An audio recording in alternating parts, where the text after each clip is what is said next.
হোটেলটা যেখানে আমরা পছন্দ করেছিলাম সেখানে চেকিং করে আমরা ঢুকে পড়লাম। আর এখানে রুমটার একটা ট্যুর দিয়ে দিচ্ছি, ছোট্ট করে, খুব বেশি করে দিচ্ছি না, হালকা করেই দিচ্ছি। এখানে একটা ওরা ওয়ার্ড্রপ, একটা আয়না দিয়েছিল, আর বাথরুম টাথরুম খুব পরিষ্কার ছিল, এতটা পরিষ্কার ছিল না, সত্যিই আমি এতটা আশা করিনি। যাই হোক, আমরা রুমটা এবং এটা খুবই পরিষ্কার পেয়েছি। তারপরেই ফ্রেশ হয়ে চেঞ্জ করে আমরা বেরিয়ে পড়েছিলাম বিচের উদ্দেশ্যে। তো যাওয়ার আগে না কিছু তো খেতে হবে, কারণ আমরা সেরকমভাবে কিছু খেয়েই আসিনি, তোমরা সেটা আগের বাটেই দেখে নিয়েছো। তো দুজনেরই খিদে পেয়েছে, আর বিচে একবার নামলে কখন সন্ধ্যা হয়ে যাবে তাই বুঝতে পারবো না, খিদেও যেহেতু পেয়েছে। আর হাজবেন্ড যেহেতু পুরোটাই নিরামিষ খান, তো ওর জন্য ও নিয়ে নিল একটু প্যাটিস, ভেজ প্যাটিস, মিষ্টি টিষ্টি এগুলো। আর আমি যেহেতু ওর পুরো অপোজিট, নিয়ে নিলাম বিরিয়ানি, কারণ এইটা ছাড়া কোনো টিপি আমার কাছে মনে হবে না যে একদম কমপ্লিট হয়েছে। যাই হোক, বিরিয়ানির টেস্টটা ছিল মোটামুটি, খুব একটা হ্যাবক যে তা না, তো চলে যায়, মানে 10-এর মধ্যে হয়তো 8 দেওয়াই যেতে পারে এরকম। তারপরে দুজনে হেঁটে হেঁটে বিচের কাছে চলে গেছিলাম। আর এখানে গিয়ে না ঘটে গেছিলো আমার সাথে বিশাল একটা ঘটনা, মানে ভাবতে পারিনি রিকভারি করব। তো ঘটনাটা ঘটেছিল, আমি বিচের ধারে গিয়ে আমার মা বোনকে ভিডিও কল করছিলাম। আর যেহেতু ফার্স্ট টাইম দীঘায় গেছিলাম, তো ঢেউয়ের সম্পর্কে সেরকম আমার কিছু করে জানা ছিল না। তো হঠাৎই আমি যাই পারে, এবং আমি বুঝতে পারিনি ঢেউটা অত দূর চলে আসবে। তো আমি লিটারালি পড়ে যাই, পড়েই ফোন সমেতই হাত, মানে একদম আমি নিচে দুম করে পড়ে যাই, যে মানে ঢেউয়ের ধাক্কায় পড়ে যাওয়াতে আমার হাত থেকে আমার ফোনটা নিয়েও চলে যায়। তো আমি আমার হাজব্যান্ডকে বললাম যে আমার ফোনটা জাস্ট নেই, ঘুরে ওকে আমি এই কথাটাই বললাম। ও আমার মুখের দিকে তো হাঁ করে তাকিয়ে রয়েছে, কী বলছো?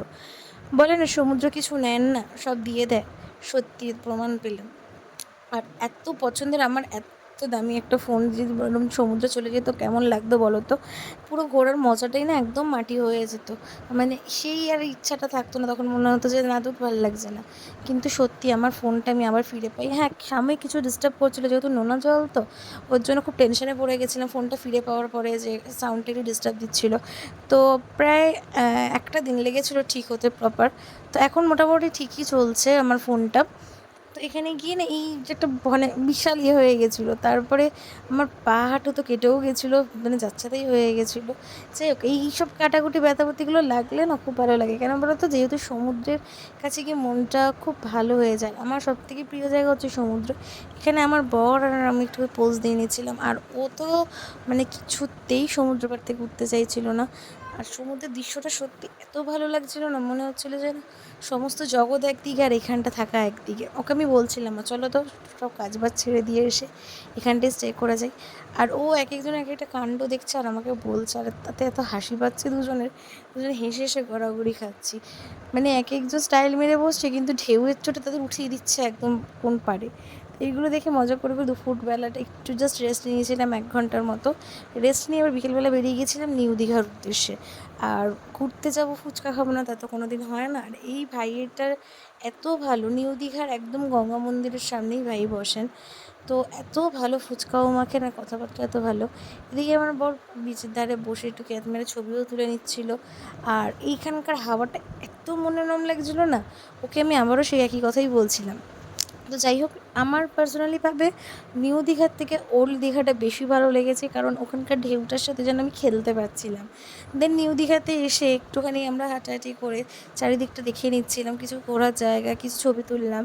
তারপরে আমরা চলে গেছিলাম সেই সন্ধানে, যেই সন্ধানের জন্য আমি গেছি সেটা হচ্ছে মেনলি অক্টোপাস। তো আমার বর জিজ্ঞেস করে নিচ্ছে কোথায় কী বাজার টাজার আছে। তো গিয়ে আমি তার দেখাই পেয়ে গেলাম। প্রথমে একটু আপসেট হয়ে গেছিলাম, একটা দোকানে নেই, ছিল না অক্টোপাস। এই দোকানে অক্টোপাস স্কুইড দেখে আমি আর নিজেকে সামলাতে পারলাম না। তো দেনান্দে বড়তে আগে দোকানদারকে বলল ওকে আগে করে দিন, ঠিক আছে, কারণ ওর পাগল হয়ে যাচ্ছে। তো আমি ওকে সত্যি বললাম, সত্যি আমি পাগল হয়ে যাচ্ছি। আর এখানে খুব না যে হাই লেভেল দাম তো তা না, তোমার মানে অনুযায়ী দাম হবে, তোমার আয়ত্ত অনুযায়ী দাম হবে, তোমার পকেট মানি অনুযায়ী দাম হবে। তারপরে এখানে বয়সে একটুখানি মজা করে নিচ্ছিলাম, কোনো কথা নেই, দুজন মিলে বসে বসে। ততক্ষণ আমার অর্ডারটা চলেও এসেছিলো। আর টেস্টটা তোমাদের কী বলবো, আমার পার্সোনালি স্কুইড আর অক্টোপাসের টেস্ট অসাধারণ লেগেছে। আর বাড়িতেও আমি একদিন অক্টোপাস ট্রাই করেছিলাম, আর এই বড় অক্টোপাসটা এখানে গিয়ে ট্রাই করে আরও ভালো লাগলো। ওকে আমি জাস্ট বললাম যে এই টেস্টটা হচ্ছে পুরো বোয়াল মাছের তেলের মতো, যে বড় মাছের কচকচি থাকে না সেরকম। তারপর খাওয়া দাওয়া করে এখানে তোমার আমি একটু কেনাকাটি করে নিচ্ছিলাম, কারণ কিছু গিফটস কিনতে হবে। তারপরে এগুলো জিনিস দীঘাতে এসে যদি একটু কেনাকাটি না করলাম তাহলে কী হয়? তো যাই হোক, সমস্ত জিনিসগুলো আমরা দুজন মিলে দেখে দেখে কিনে নিচ্ছিলাম। তারপরেও এই কাকুটার সাথে একটু অনেক এখানে একটু আড্ডা হলো, আড্ডা টাড্ডা হওয়ার পরে এইখানেই মূর্তিগুলো কাকু দাম টাম বলছিলেন। তারপরে এইখান থেকে বেরিয়ে যাবো তাড়াতাড়ি, কারণ আমাদের আবার একটা জায়গায় যেতে হবে, কারণ যেহেতু আমার হাজব্যান্ড নিরামিষ খায়, তার যেখানে আমরা খাওয়া দাওয়া করবো ঠিক করেছি সেটা না তাড়াতাড়ি বন্ধ হয়ে যাবে। তো এইখানে টোটোতে যেতে যেতে এই কাকু কাকিমার সাথে আলাপ হলো, খুব ভালো লাগলো। আর এই হচ্ছে সেই জায়গা, তোমরা দীঘাতে গেলে ঠিক দীঘা পেট্রোল পাম্পের কাছেই দেখবে ভোজনালয় বলে একটা রাধাকৃষ্ণের মন্দিরের মধ্যে রয়েছে, মন্দিরের মধ্যেই এই খাবারের ব্যবস্থা রয়েছে। এখানে যারা নিরামিষ খাও তো তোমাদের জন্য একদম ঠিকঠাক জায়গা, যেহেতু আমার হাজব্যান্ড পুরোটাই নিরামিষ খায়, আর ওইখানটা পুরোটাই নিরামিষ, কোনো আমিষের ছোঁয়াছুঁয়ি নেই। আর খাওয়া দাওয়ার কোয়ালিটি তো অসাধারণ। আর রুটিগুলোর সাইজ 5 টাকা করে পিস নিলে হবে কি, মানে তোমার মনে হবে যে 5 টাকা অনুযায়ী রুটিটার দামটা আরও বেশি হওয়া উচিত ছিল। মোটামুটি 4টে খেলেই তোমাদের পেট ভরে যাবে। ওদের ওখানে থালি সিস্টেম, তোমরা থালি করে খেতে পারো। আর সত্যি কথা বলতে দীঘাতে আমার দই বা চা এইগুলো খেয়ে না একটুও পোষায়নি, কারণ ওখানে সব কিছুই যেন আমার নোনতা নোনতাই লাগছিলো, খুব একটা মানে ভালো লাগছিলো না, মনোপ্রত হচ্ছিলো না। তো আজকে ফার্স্ট দিনটাই এখানে চাটা খেয়ে কমপ্লিট করলাম। দেখা হচ্ছে নেক্সট পার্টে, ততক্ষণ তোমরা আমার চ্যানেলটা সাবস্ক্রাইব করতে থাকো। আরও নতুন নতুন পার্ট দেখতে হলে প্লিজ আমাকে অনেকটা সাপোর্ট করো, তোমাদের সাপোর্টটা আমার খুব দরকার। দেখা হচ্ছে নতুন পার্টে, ততক্ষণ টাটা।